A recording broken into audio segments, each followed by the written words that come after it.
Hey gang, we're back here again.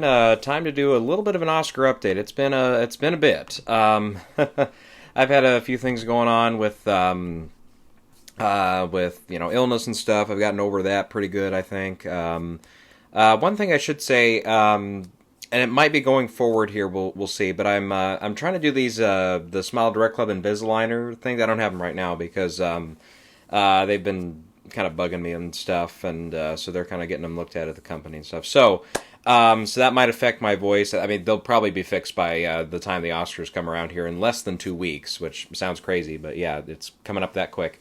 Um, so yeah, if I have a little bit of a lispy, more kind of sound like that, and by the time we get to Oscar videos in the last couple before the end of the season, that's why. But in the meantime, while I've got everything all up here, I think I'm up to normal levels again. We'll go ahead and we'll give some updated predictions here for all 24 categories. So let's start from the top and work our way down, because I feel like I have Best Picture this year. You could argue for like what's it been now, the fifth, sixth, arguably sixth year in a row has been a complete, either two-way, three-way race. It's been a very hectic category once again. You go back to 12 Years a Slave, it looked like it had it, but Gravity was a very close contender. It ended up 12 Years a Slave won. Then the next year it was either Birdman or Boyhood, and it's like most of us, I think, got Birdman by the end. And then we had Spotlight versus The Revenant, and Big Short had a contention in there as well, and it ended up being Spotlight. Then, of course, the massive upset of Moonlight over La La Land, with La La Land coming short. Then we had Three Billboards and Get Out and The Shape of Water really fighting it out. Then last year we had Roma and Green Book kind of fighting it out. Even though, again, by the end most of us had picked Roma, it just didn't pan out, and Green Book won. This year, definitely you've got 1917 and Parasite. Everybody right now I've seen, from the Collider folks, I'm just saying the ones I really follow, Collider to Gold Derby to IndieWire, almost everybody has this down to a two-way race between 1917 and Parasite, which makes sense, because 1917, obviously, I think, it's got the front-runner position right now. It's got the DGA win. It's got a PGA win. It's nominated at WGA. It's got the Oscar nomination for original screenplay, which was, definitely a lot of us had discounted. It's got 10 nominations across the board. It's looking to do very well at BAFTA this coming weekend. It's got, Sam Mendes is almost a lock to win director. We'll see. I think he's got it, but yeah, we'll get to director in a second here. Probably a couple minutes more, not seconds, but you get what I mean. It had a Golden Globe wins. It had a few wins at Critics' Choice, including a tie for director. So it's been very well represented and very well liked across the board this year. So, with a couple exceptions, like missing Ace Eddie and then missing the editing category at the Oscars, missed the sound, one of the sound guilds, I think it was the cinema audio, guilds, they missed that one. They gave it to Ford v Ferrari. So yeah, we'll get to the sound categories too, because that I can see that kind of going a few different ways. It's like, other than those two guilds, though, it's like, really, 1917 has popped up everywhere. It won at the Cinematographers Guild, which was no surprise. Roger Deakins has that in the bag. So it's like, where, really, it hasn't really fallen short too many places. And it came late in the season, in a shortened season, which doesn't really give a time for something like La La Land. A few years ago, there's enough time for that backlash to kind of build up. That really hasn't happened with 1917. Now, I was trying to do an article last week for Cultured Vultures, but it was way too all over the place about the Best Picture race and stuff. I deleted it because it's like, it was just all over the place. And I think that the format I had there would have worked, for talking about it, because I went into, this is what Jojo Rabbit could win if it's, which I think is probably the fourth place contender right now. I don't think it's got a shot of winning, but I wouldn't totally 100% count it out,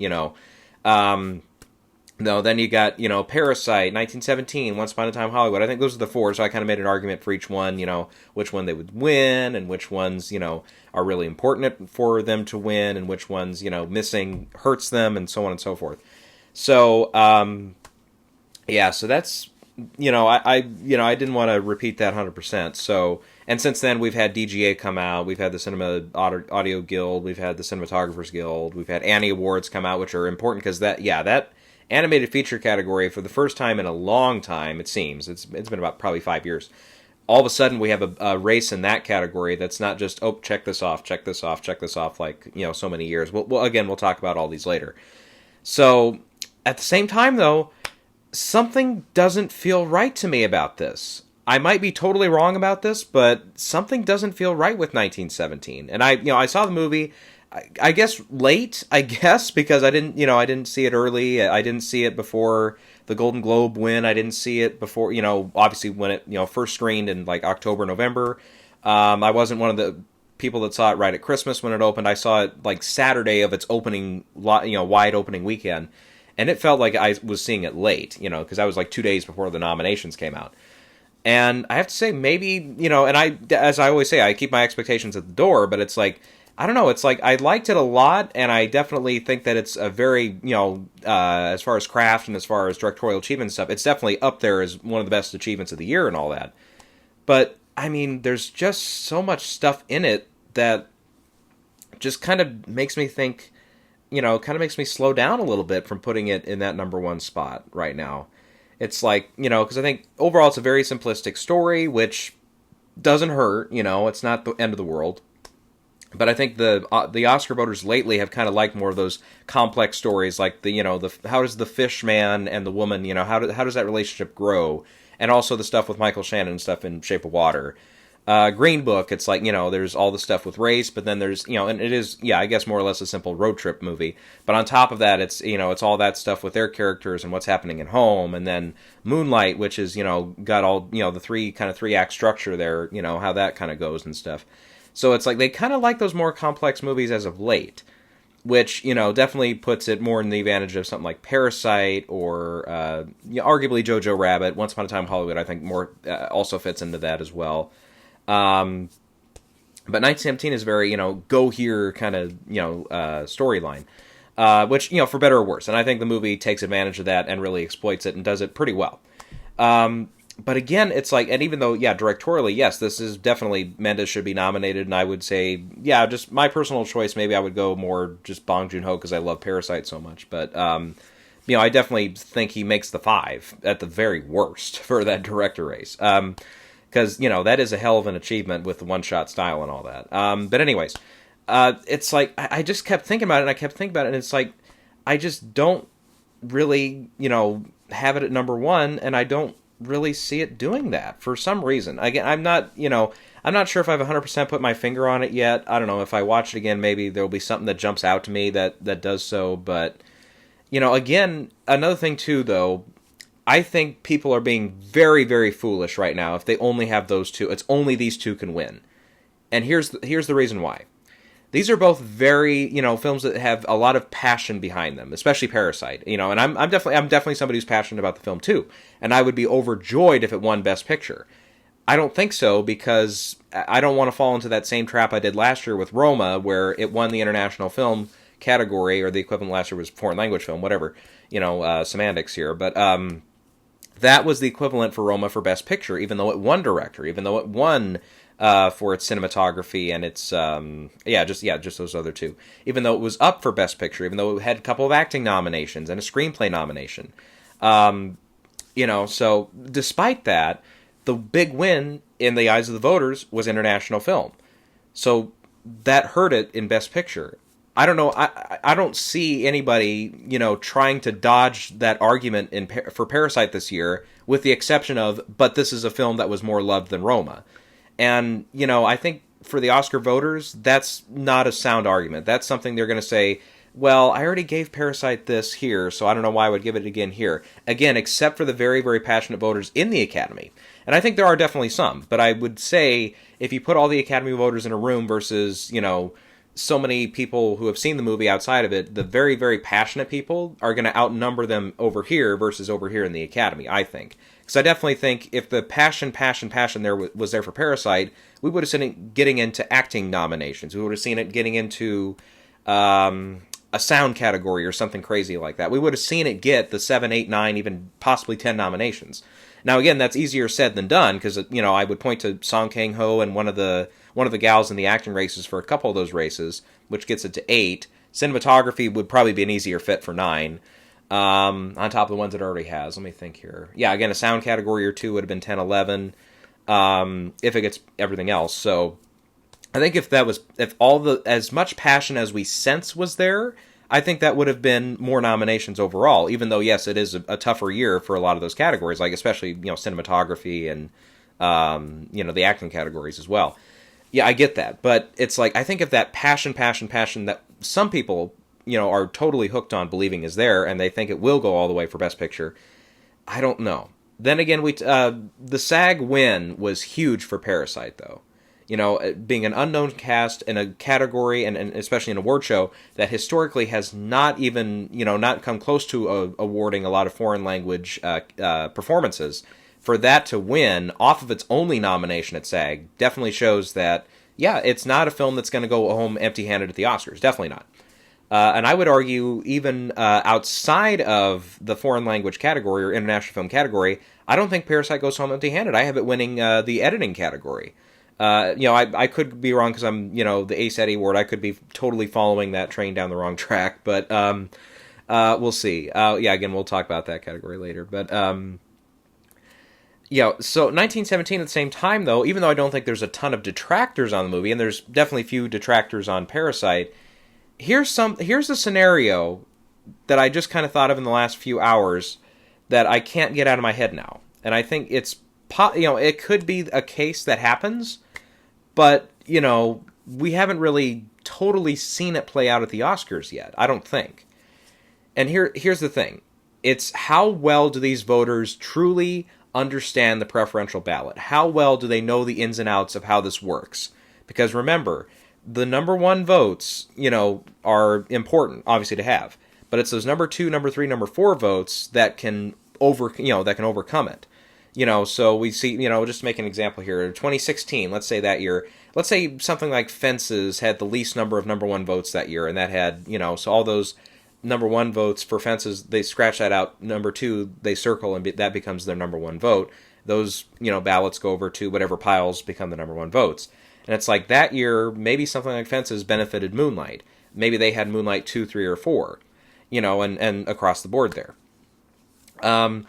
So I think about it, and it's like, really, what's the film, that is that 2, 3, or 4, that's a pretty consensus vote that doesn't have way too many detractors and all that stuff? Obviously, 1917 could be it, because it's, it's a war film, even though it's male-dominated and stuff, which, definitely some of the optics, will definitely view that as a negative, since we have such a male-heavy field this year across most of the major categories. I think that could be a consensus choice in a way.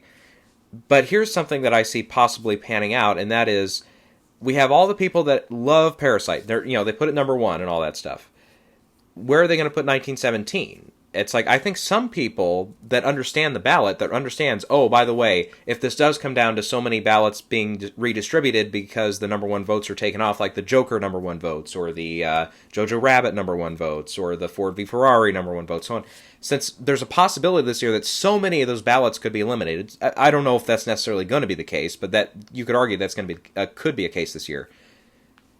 Some of those voters for Parasite might say, well, what's the one way I can make sure that something like 1917, which is the projected frontrunner, something like that can't win? I'll just put it at number 9. I'll put it number 8. I'll put it way down on the list. It's like, how many people understand that and will do that? That's my question. And I think possibly we could have seen that scenario play out last year with Green Book, but it turns out Green Book was more the 2, 3, and 4 than it was the 7, 8, 9 last year, or 6, 7, 8. I think it was only 8 last year. So that's a good question. And vice versa, how many of those 1917 fans are going to put Parasite 7, 8, 9 this year because they either haven't seen it, didn't care for it, don't want to see it win, or they really like 1917 that much? And it's like, again, some of these voters, I think, do think more strategically than others do, and the question is how many, and how many does that affect? Because if, for example, let's say 500 voters for Parasite, 500 voters for 1917, just in a bubble here, if they all do that, mathematically, they cancel each other out. Because if the same number 1 votes here for this one, the same number 9 votes down here for the other one, for both films, can't happen. So that becomes the question. Okay, so who's that number 2, number 3, number 4 on all those ballots, which will be redistributed and will be the number 1 votes, and will count it? and I look at a film that has 10 nominations, respected director at the helm, a lofty box office total, and a story that hits close to home for so many of those voters. And that is Quentin Tarantino's Once Upon a Time in Hollywood. And I'm sticking with that film right now. And I'll tell you why, another reason why, and it's a personal reason. I am on such a fucking losing streak right now for the Best Picture prediction. I've gotten Revenant over Spotlight wrong, La La Land over Moonlight wrong, which, to be fair, 90% of us did. 3 Billboards Outside Ebbing, Missouri wrong over Shape of Water, and last year Roma wrong over Green Book. You know what? All of those films, at one point or another, according to all the odds makers, were out front. Now, sometimes, like The Revenant, I kind of picked that one maybe a little bit earlier than some did. I picked it before the DGA turn, and then that's when most other people picked it. La La Land, I was like everybody else. I had it out front very early. 3 Billboards, you could argue I was one of the very, very first ones in somewhere in November, early-ish November, the first 10, 15 days of November to pick it, and I stuck with it all the way through until it didn't happen. And then Roma, I think I was, like a lot of other people, I kind of picked it, for sure after its win at BAFTA. And of course, I think a lot of us fell into that trap last year. It was like, it just felt like all the steam had come out of the room for something like Green Book, but no, it had not, So part of me says everybody's picking 1917, everybody else is picking Parasite. I got to pick something else. I got to pick something that is going to, like a stick it to the man vote. And, even though, in another year, you would think of something like Once Upon a Time in Hollywood, it's like, it doesn't have the editing vote. Can't win. It's got everything else, though. It's got screenplay, where it's likely to win. It's got a couple of acting nominations.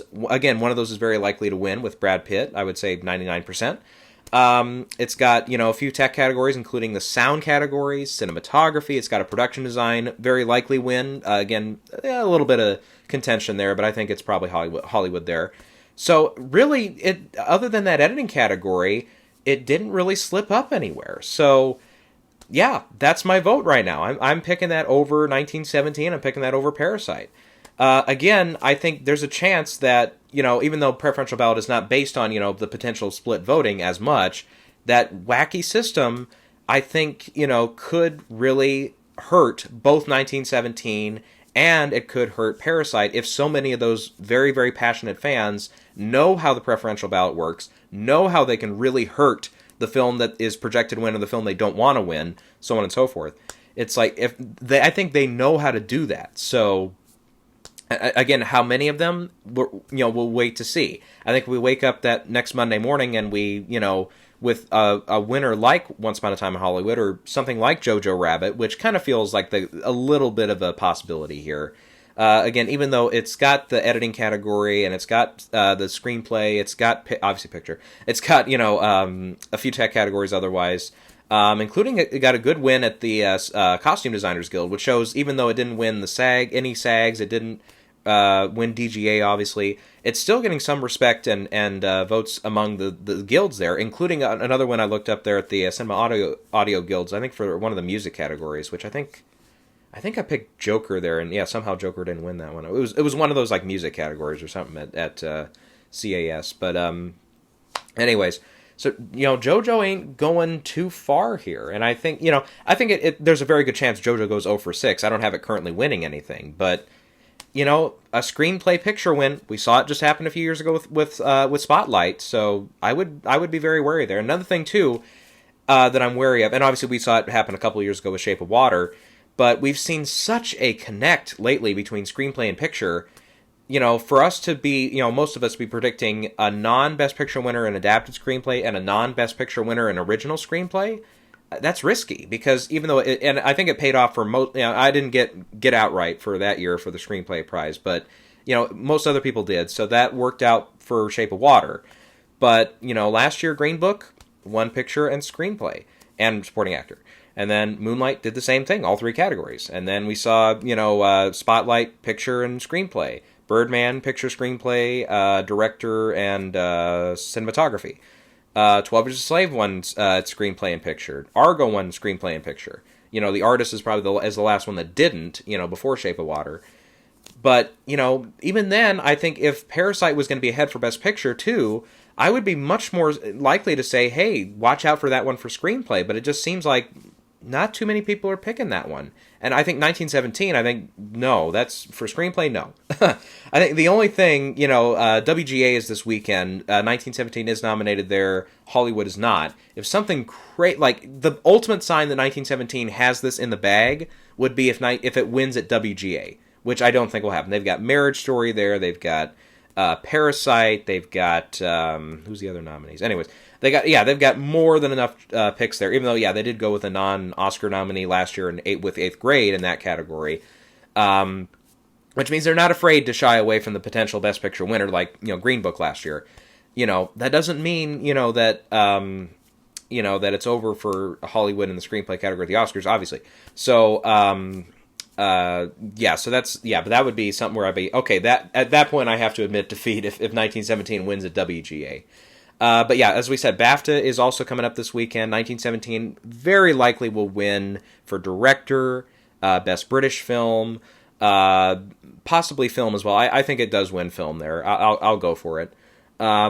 But I might, I haven't put down my official predictions yet. I'll get an official predictions for BAFTA later on this week before the award show, by Friday at the latest.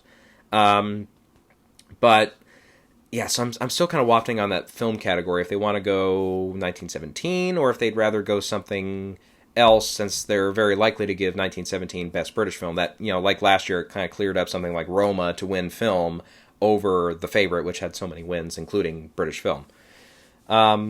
Anyway, so let me think here. Is there anything else I want to say about picture? I mean, I feel like I've said a lot here, but it's like, again, I'm just... that's the other thing, too, is since the preferential ballot's been there, we haven't seen a Best Picture winner win more than 5 awards, I think. I think the most has been 5 with The Artist. And that's with... I should amend that. That's with the sliding scale. Because I think 2009, 2010 was a straight-up 10 movies no matter what, but 2011, I think, was the first time we had the sliding scale. With the preferential ballot, we did see Hurt Locker win, how many was it, 7, 8, whatever it was. King's Speech won 3 or 4. So, outside of those two, The Artist, I believe, won 5. I believe it won picture, director, actor, score, and something else. I'll think about it. Costume design, yeah. So it won those 5. Since then, we haven't seen anybody top 5. And I look at it this year, and it's like, well, 1917, when you look at its possible wins, it's like picture, director, cinematography, one of the sound categories, possibly score. Those are the 5 I have it down for as possible wins. So you're looking at a max 5, more likely 4, which is in line. Once Upon a Time Hollywood, I also have 4 wins for that one, currently with picture, screenplay, supporting actor, and production design. Which production design picture, that lines up with Shape of Water, by the way. If Parasite does pull it off, okay, it's got international film, it's got best film. What else does it have? It's like those 2, and I have it in for editing, so that would be 3, but it's like, I think it would carry along something like a best director, which we, again, Bong Joon-ho, outside of Critics' Choice, has kind of struggled to win that category over Sam Mendes. And then, and JoJo, I think, would be just the picture screenplay, I think. But again, we'll get to adapted screenplay, too, because that one, I feel like it's probably Greta Gerwig there because of, politics, and also because she has gained a lot of momentum there in that category. So, yeah, we'll talk about that one as well. Okay, yeah, so speaking of, we'll move on now to director. Yeah, I think Sam Mendes, after DGA, that's pretty much done. But since this is still a kind of popular vote category, as in, like, everybody, kind of votes for it, I think this could be a spot where if there are as many, possible passionate Parasite voters as some people think there are, this could be the spot where they all come out and there's a monster upset like this where the non-DGA, non-PGA winner wins this category at the Oscars, which I think you have to go back to Crouching Tiger, Hidden Dragon with Ang Lee was the last time you had a DGA winner, not win either Best Picture or Best Director at the Oscars, I think. I could be wrong. I'll think about it a little bit more, because we've seen, even, the years of, like, DGA winner not being nominated at the Oscars, like Ben Affleck, obviously Argo won picture. And I think since then, every director who's won at DGA has won at the Oscars. So, this would be a huge monster upset, especially with all the momentum going towards Sam Mendes. But it's like, I don't know. I mean, again, I think Mendes is just that much further ahead that I think even with a lot of passion behind Bong Joon-ho there in that category, I think it's probably Sam Mendes. Okay, the acting categories, I think everybody's on agreement here. It's Joaquin Phoenix, actor, Renee Zellweger, actress, Brad Pitt, supporting actor, Laura Dern, supporting actress. They haven't lost a show yet for a major televised place, SAG, Critics' Choice, Globes. All four are very likely to repeat at BAFTA. I don't really have any differentials there, so yeah, that's probably done. Original screenplay, again, I would look out for something like Marriage Story or Parasite, which feels... I would even argue those feel more like writing achievements than, say, something like Once Upon a Time in Hollywood for my personal choice, which is funny, because I remember early on I said, it's funny, I'm predicting it to win, but yet if I were a voter, I would put it number 9. That's funny. Even though, yeah, I did like it more the second time around, and I'll definitely watch it again, through the years and stuff, but, I mean, I'm not going to put it in a box and say I'm done with it. But, no, it feels like Tarantino has this category, though. He has the Globes win. He has Critics' Choice win. He'll probably win at BAFTA as well. I don't see them going all the way out there for 1917. Marriage Story doesn't have a ton of support there. Parasite could be... It's probably the second pick right there at BAFTA for me. Actually, 1917 wasn't even nominated in the screenplay category. That's right, sorry. So yeah, I would say it's probably Tarantino at the Oscars here. Let's see, adapted screenplay. We talked about this one a little bit. I think Greta, she's got the USC Scripter Award, Critics' Choice win. Will likely repeat, but it's not for sure yet with the WGA. Because remember, WGA, is another guild, and the guilds, lately, they've been nominating Jojo Rabbit all over the place, so that could win adapted screenplay at WGA. And remember, Little Women, that was one place where it definitely struggled this year, was those guild awards. So, it is nominated there, but, obviously, and a win there, I think, would definitely show, that everybody's behind Greta winning this category. And again, if an oddball Best Picture winner like Jojo Rabbit here, it would definitely have to have something like screenplay behind it, could happen. And again, I think there's passion for that film, enough to win Best Picture. I don't think so. That's why I have it down in 4th. But, again, this could be a place where we see those passionate people really come out as adapted screenplay here at WGA and at the Oscars as well. But, and again, especially after the win at Critics' Choice, everybody just kind of felt like, oh, this can be a makeup, more or less, because Greta wasn't nominated in the directing category. And I did see Little Women again, just on a illegal screener. I don't care. I paid for it once, and I'll buy the disc when it comes out. But, because I know my folks really wanted to watch it, my mom especially, so... And she loved it. And I watching it again, the screenplay and the dialogue definitely stuck out more to me the second time, and I think it would be a worthy winner in this category. I think it really would. Now, again, personally, my vote would be for Jojo Rabbit, because that's my second favorite of the year, and it's my favorite film in the category.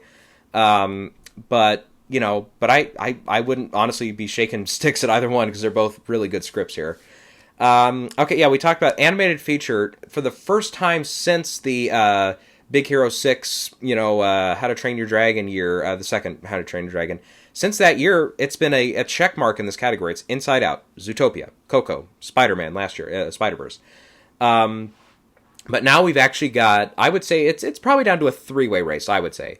Klaus, Toy Story 4, or Missing Link. Now, some people also have I Lost My Body as a possible contender there, because it did win several critics' prizes, but since then, it has kind of gotten soft, and it's like, it got the nomination, and that definitely, obviously shows for something, but, and then also, one, the How to Train Your Dragon, it's like, even though the first two were nominated, it just, I don't know, again, they don't really go for sequels, which cuts against Toy Story 4, and another thing, too, is Klaus got that nomination at BAFTA, and the nomination here, which I did not have it getting in.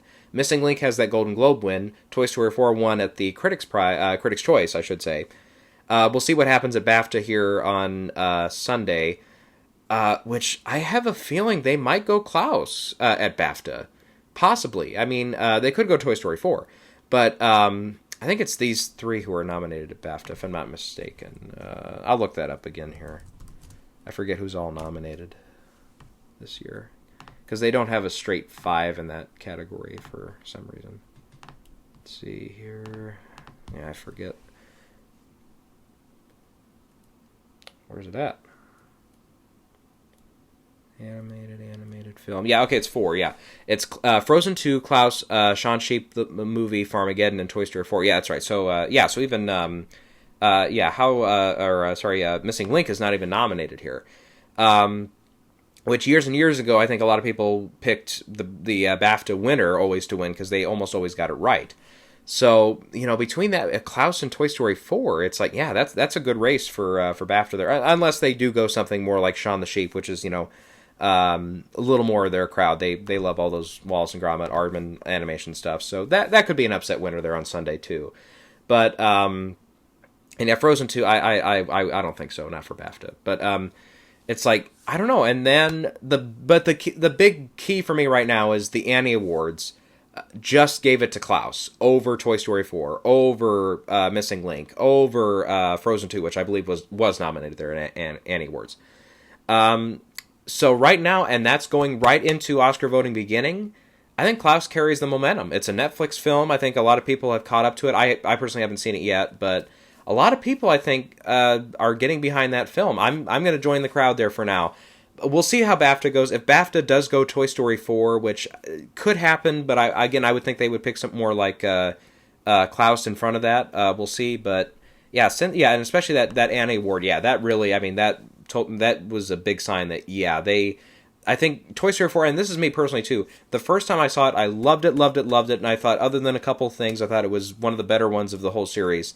The second time, I had such diminished returns from that second watch for Toy Story 4 for me personally, where it's like so much more of the, somewhat stupid stuff in the movie, like stuff toward the end involving Buzz and his, and the other toys, like some of their stuff. I don't want to totally go spoilers here, but some of their stuff, it's like, man, I watch it again, it's like, oh, I just didn't care for it. So, I don't know, stuff like that stuck out to me the second time.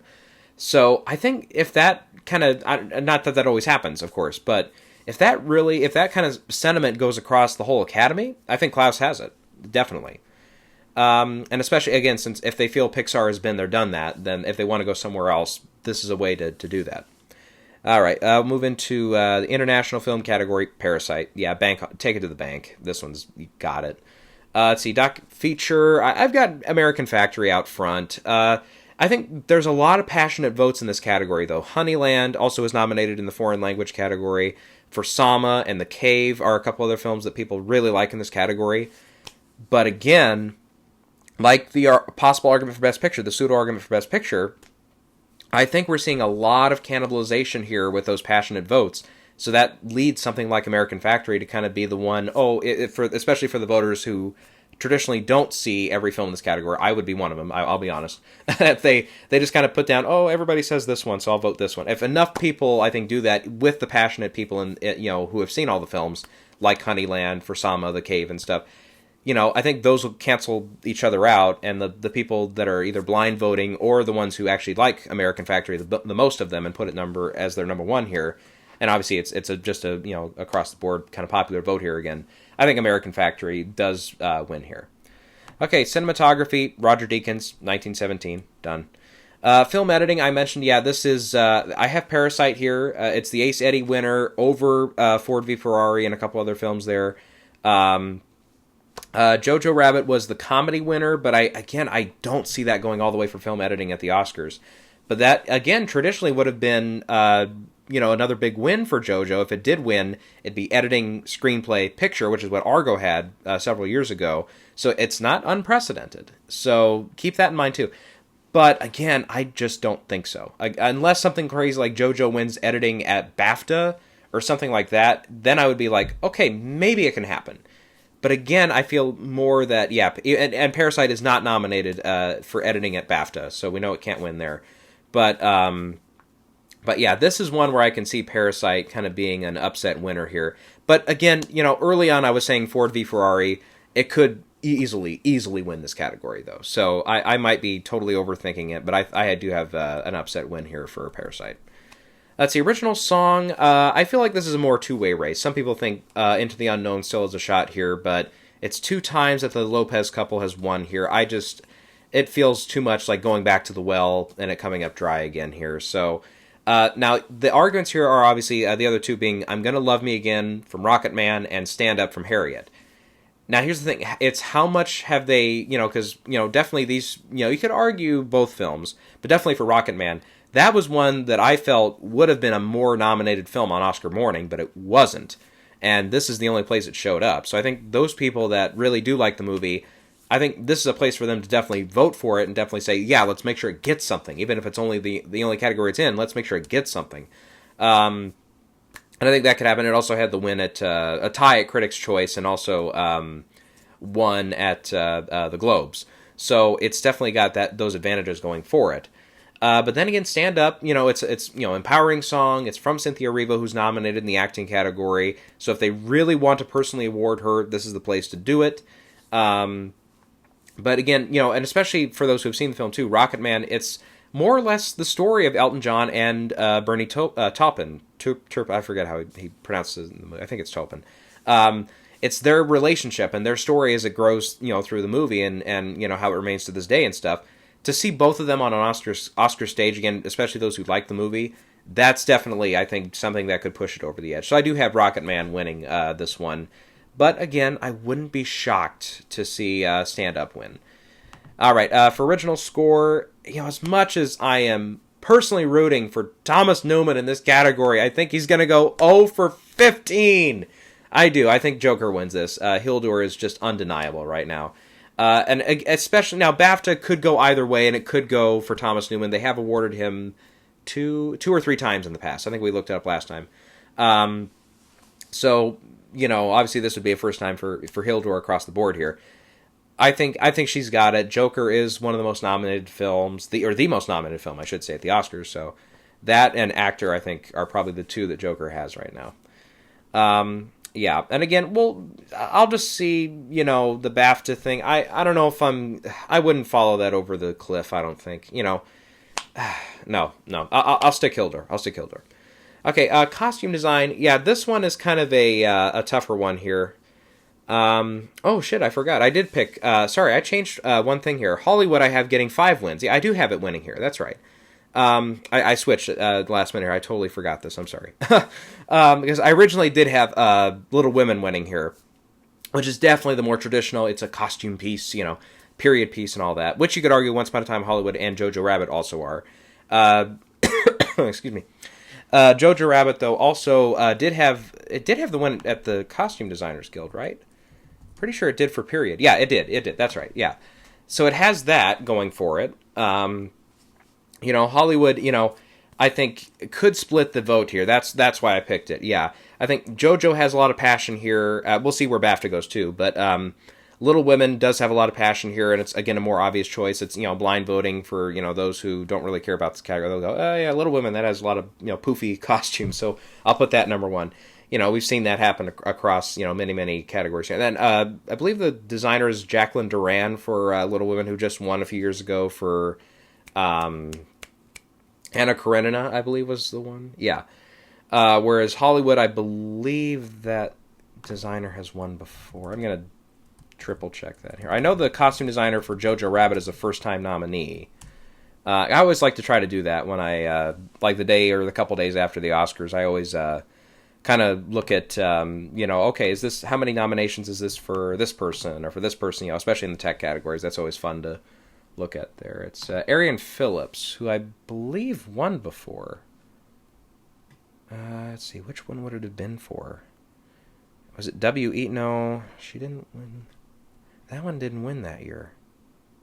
Okay, maybe she hasn't won. No, she won a guild that year for W.E., but yeah, it didn't win the Oscar. So, and she has been nominated for Walk the Line and for W.E. in the past, so it's a couple nominations. So, so she has not won. Ariane has not. So, yeah, so it's a tough choice here, but I think I did last minute kind of switch to Hollywood.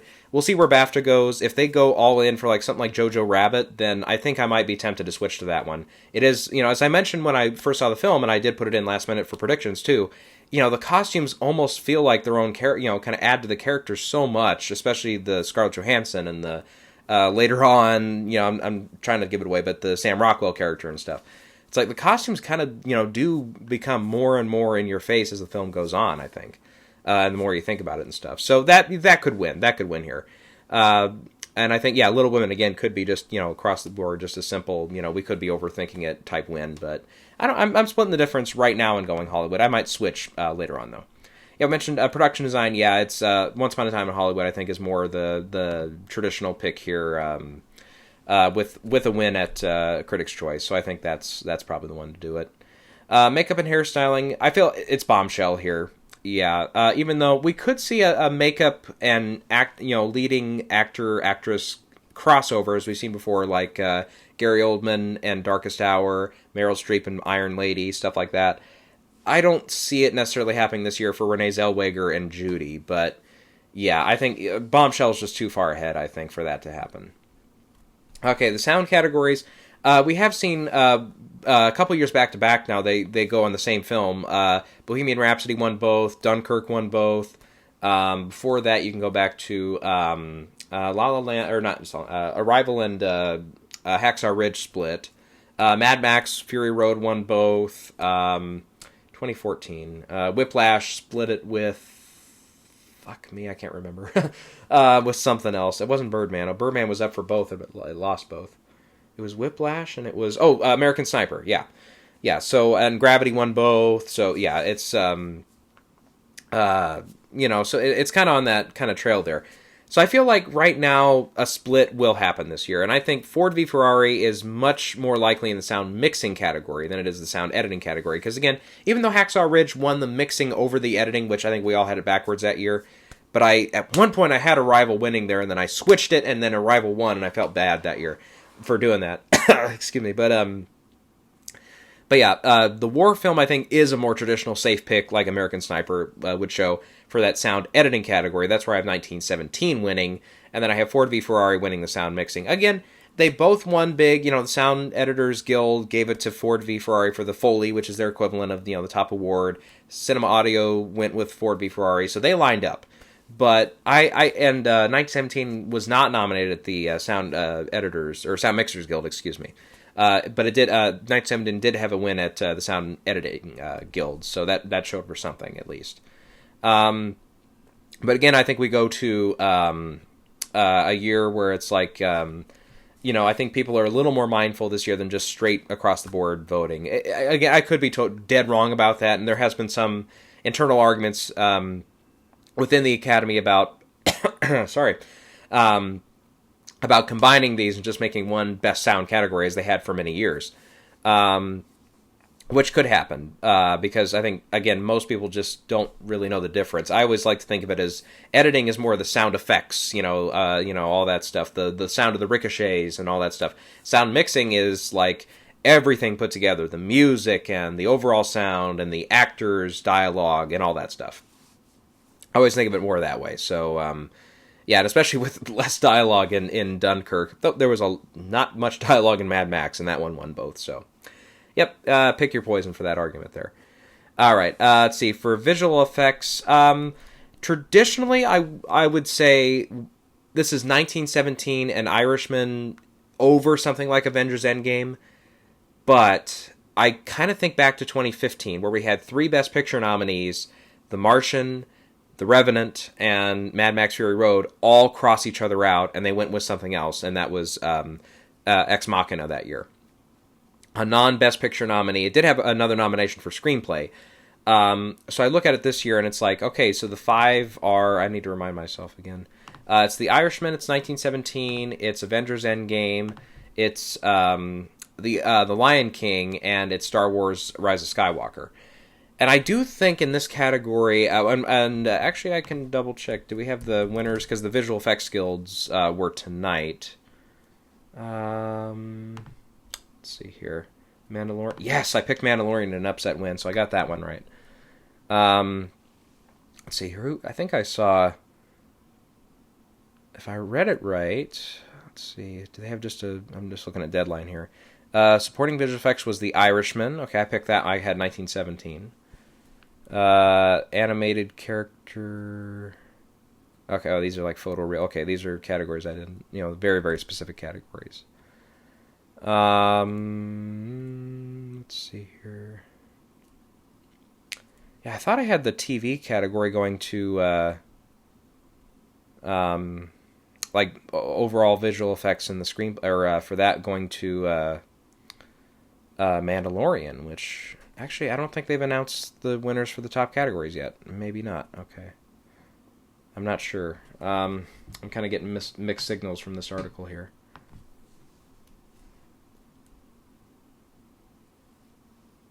It says Irishman, Lion King, and Mandalorian among winners. Okay, I don't know. I might check on this later here. We might get an update here, and we'll see where BAFTA goes too. But I forget who is nominated at BAFTA for effects this year. Again, I'll do the predictions for BAFTA here, and I'll have it all straightened out by then. But damn it, I need to reopen that page here. I had it open a couple minutes ago, and I forgot. Visual effects.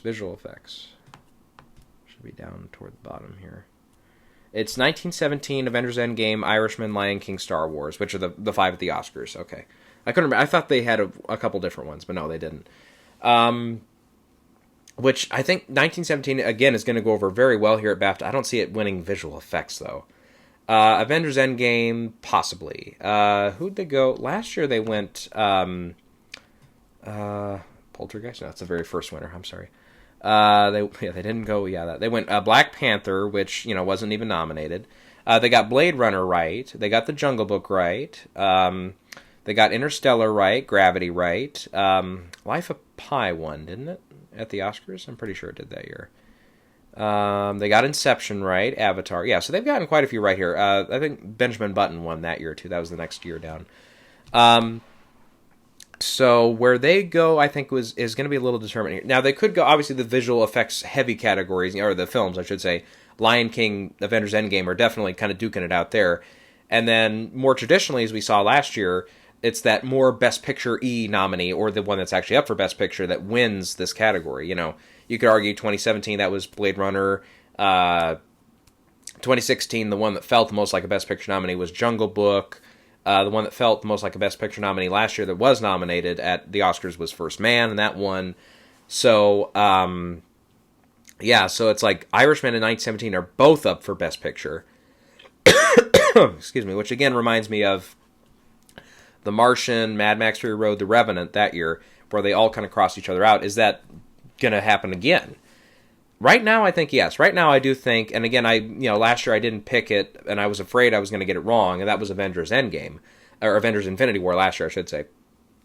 This year it'd be Endgame, and I do have Endgame out front though. I think it does win because, again, I think Irishman and 1917 cross each other out. The Lion King, you could argue, underperformed on Oscar morning. It didn't get in for song or really anywhere. I just had it those two, but it's like, not getting that I think hurt it. And overall, I think it's a film that, was peaked when it came out, and I think since then people have, wisely, because I didn't really like it when it came out, I think they've come back and said, yeah, it's not that special. It's even though, again, the effects are definitely the highlight of the film, it's like, I just don't know if there's enough support behind it to get it the win. So in the meantime here, I would say, look out for something like The Irishman. Again, that is looking to go 0 for 10 here at the Oscars, but... Again, I'm just thinking about it. I'm like, I don't know. It's like I just don't see the only win for a Scorsese film to be a visual effects category. I mean, that just is unfathomable when you look at it. I mean, from the top of the season to think that The Irishman's only win could be in visual effects could be.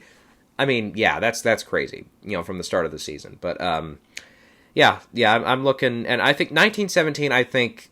There's just, I'm sorry, but there's just like no effects in that movie. I mean, obviously, well, aside from, a couple moments here and there, a few explosions and stuff here and there, but it's like, man, I just wasn't behind that movie in the nomination stage when it did get in. I was like, yep, I just got it wrong, but it's like, I don't think it's going to win. I don't think so. I could be dead wrong, of course, but I don't know. I go Endgame here because I think they cancel each other out. Okay, for the shorts categories, I think more or less we have one of these short categories is totally determined. I think that's animated short, Hair Love. That's a done deal. I think everybody is behind that one. Let's see, documentary short. I think for the most part people are behind Learning to Skate in a War Zone, which I have picked as well. But if people are just, again, blind voting, as happens sometimes, like Heaven is a Traffic Jam on the 405 or whatever it was. 305, whatever the fucking number is. I don't live out there. If they just blind vote by the title, what sounds like the most appealing title, I think you look at the list, you say St. Louis Superman. That sounds fascinating. So it's like, yeah, that could be an upset winner. But again, I feel like Warzone, that's one that people have talked about. I think that's out there. Then live action short, more or less, this is the most mixed category where I kind of look at it and I'm like, I kind of see a scenario where each film wins. It's like, again, a lot of that more being determined on blind voting and which one sounds the best. Because, like a title like Nefta Football Club, that sounds more fun than something like The Neighbor's Window or Saria or Brotherhood. It's like that sounds, those titles, more or less just to the, the blind voter, again, kind of sound a little bit more blob. Or Nefta Football, oh, that sounds exciting. Yeah, I'll vote for that, You could argue that was the case, not in this category, but in the doc feature category with 20 Feet from Stardom a few years ago, when that upset for a documentary feature over The Act of Killing. So I think, that one did have a lot more momentum behind it, sure. But I would not be shocked to see something like Nefta Football Club, which I believe it has nothing to do with football. I haven't seen any of the shorts or heard too much about them, especially for this category. But yeah, I just I have Brotherhood out front right now just because it's the projected front runner, which is dangerous because sometimes going with a front runner is gets it wrong. But so I'm tempted to pick that Nefta Football Club to win. That would be a huge upset, I think, in this category because I think most sites have it down third, fourth, fifth. I have it second right now. So Neighbor's Window, I don't know. It's like I'm not sure. That one I have third. I think that's in there for sure. Sister, sorry, it's like, yeah, it's like you could, see a scenario where all these films win. It's like, I haven't really heard way too many detractors for any of the individual nominees. It's like, most everybody agrees these are the 5 that probably should have been picked, again, from just a little bit of word of mouth. And on top of that, not too many people are saying, oh, this one shouldn't win, this one shouldn't win, this one should win. It's like, everybody's kind of on equal footing here where it's like, I like them all, I would be fine with any of them. So it's like that kind of, again, maybe that favors something more like a blind voter and something like Nefta Football Club. So, yeah, I'm kind of undecided on that category too. But I'll stick with Brotherhood for now. I'll think about it this week and over the next few days, and I'll see if I have the guts to go with Nefta Football Club, which I don't know. That sounds like something I might do. So we'll see. We'll see. Okay. I feel like we've covered a lot here. Yeah, I'll be back here definitely before Saturday with BAFTA predictions.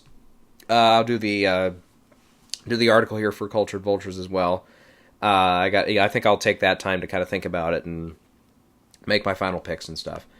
But in the meantime here, there's a lot still up in the air with a few of these categories at the Oscars. I feel like half of them are more or less set.